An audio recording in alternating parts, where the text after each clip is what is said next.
So today we're going to show you how to change out a gear and sprocket. This is a LiftMaster garage door opener.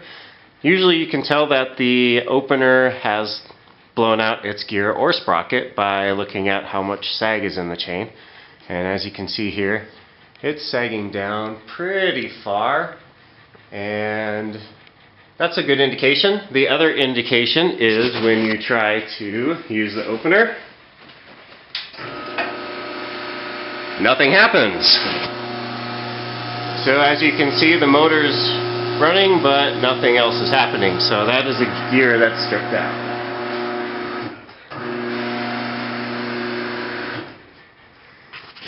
So with the gear and sprocket kit, you get these items here. You get the gear and sprocket.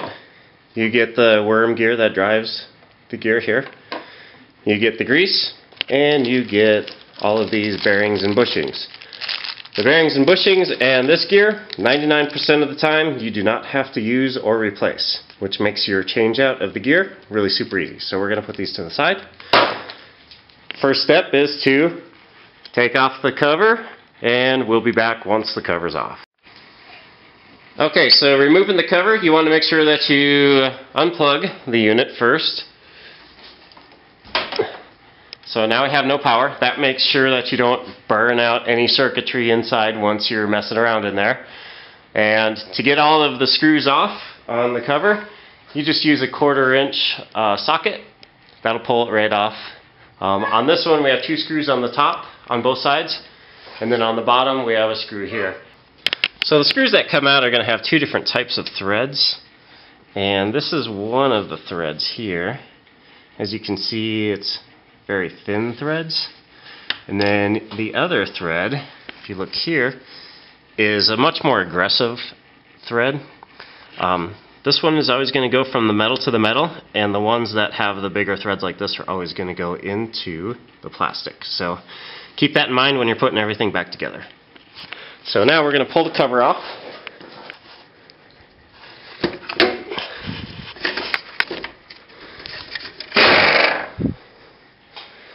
And put the cover away from the back of the ladder.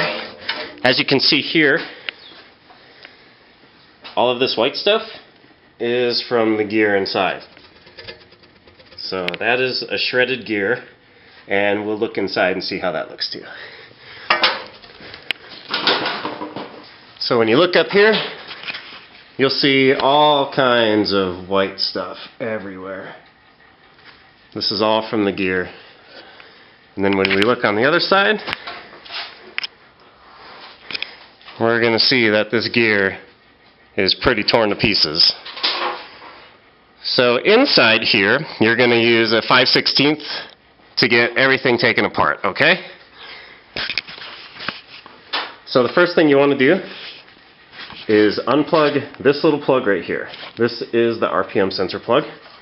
And when you pull everything apart, this is going to want to hold everything from hanging down, and then you can actually end up bending these little teeth right there, and you don't want to do that because then when you put everything back together, it's not going to work properly. So we're going to take everything apart. There's 4 of these screws right here on both sides of the motor. That'll drop the motor down, and then the gear itself has 3 screws, and let's see if we can get them. There's one over on this side. There's one back here towards the back of the unit, and you can barely see it right there. It's in front of all those wires. And then on the other side, right up here next to where the capacitor is, there's one up there. So we're going to pull all this apart, and first thing to do is take those apart, but you also want to take this little gear right there off. It's pretty easy. This thing just comes right off. Just push it. And, well, this one decided to break, which happens sometimes, but they give you a new one, so it's not a big deal. And then you just pull this straight down.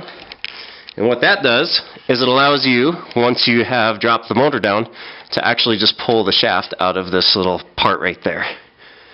So we're going to do all that, and we're going to continue on after that. Okay, everything is apart and we're getting ready to put stuff back together. This is the new gear and sprocket assembly right here. And what we're going to do here is put it back in the unit. Now this is the new one. I always put the grease on beforehand because it makes it a lot easier. To figure out which way this goes is there's going to be a bunch of holes right here that you're going to put the new screws through. Best way to tell which way it goes is to look right here, and right in the middle of the screen is the back bolt. And these ones are raised, so it makes it pretty easy to line up, but some of them you can turn them a little bit here and there. This one, you just line up the rectangle with the gear, with the rectangle, and that's the back hole right there. So we're going to go up.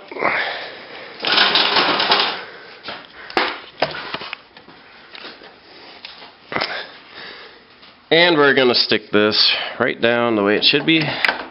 Remember to line it up like this. So now we're faced with putting the chain back on the gear.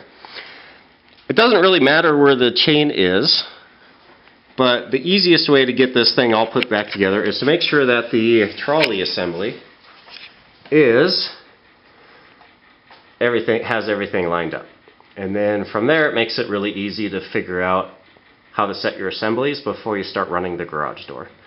So we're just going to leave it right there. We're going to try to get it as tight as we can and put it back together. To make this easy, I like to use some old files. And these old files have a pretty strong and sturdy but small point that we can stick in these holes to hold everything in place. So, okay. So we got the chain on. Let's make sure that the trolley assembly is pretty much in the up position where the door would be all the way up. And then that'll make it easy for us to set our limits once we do so. So we'll take one of these, put it in one hole, take the other one, put it in the other hole, and now we should be pretty lined up and we can put all of these screws back in place. So once these screws are back in place, we'll be back. Alright, so from here we have the motor mounted back up and we have the gear in place, and chain's pretty loose, but we'll deal with that later. This is about as far as the up position as you want to have the garage door at. So now what you're going to do, and try not to kill yourself by popping that off, you're going to want to take the new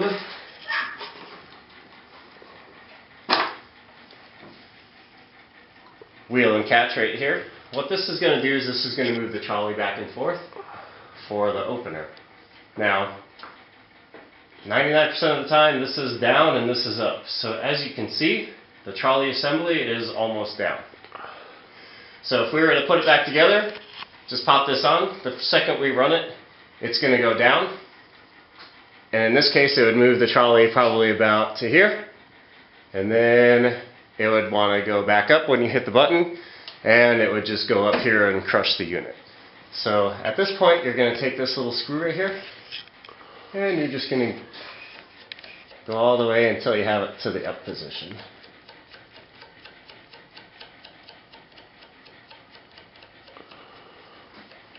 So just make sure it contacts that contact right there, and you're good.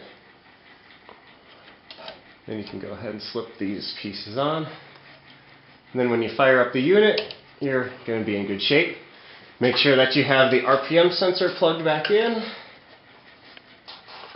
And all the wires tucked back up in their little spot. These just twist to hold them in place. There we go.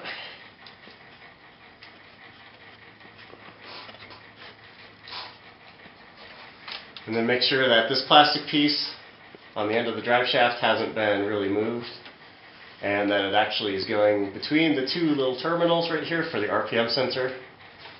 And at this point, you're probably kind of safe to plug it back in and give it a test run and see what happens. So let's plug it in real quick. We're going to disengage the trolley. so it can run freely, and we're going to see where we're sitting at right there.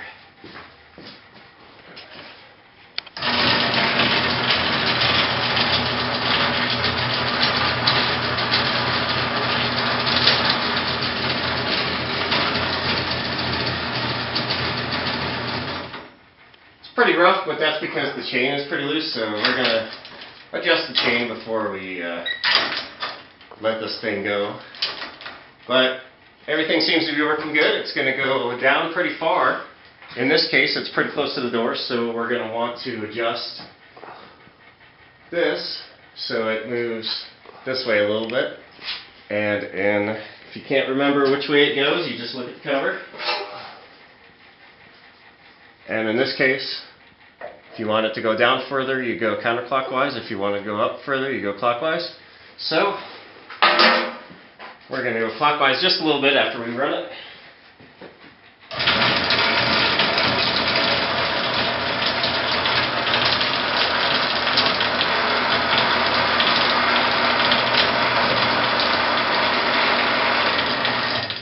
Two full turns is probably good there. Now we can put the unit back together, tighten up the chain, attach the opener to the door, and we should be good to go.